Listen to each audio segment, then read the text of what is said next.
this is Marissa from ArcMeat Manufacturing Corporation. Welcome back to the channel. Today we're going to go over the key differences between one of our models, the 32S. So this is the 32S. As you can see, it comes with our standard black handle and it comes with black cups. The aluminum shaft, as you can see, is one solid piece. This is another variation called the 32SF.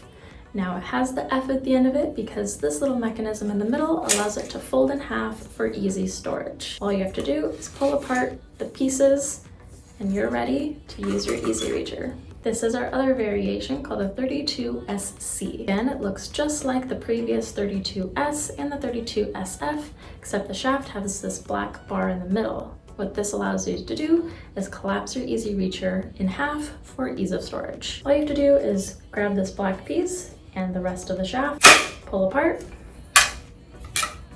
and now it's collapsed. Put it back together. All you have to do is line up the two pieces and slip that black sleeve back over the reacher, and now you're ready to use it. All three of these products can be purchased directly from our website at arcmate.shop. If you have any questions, please feel free to reach out. Otherwise, thank you for watching, and we'll see you next time.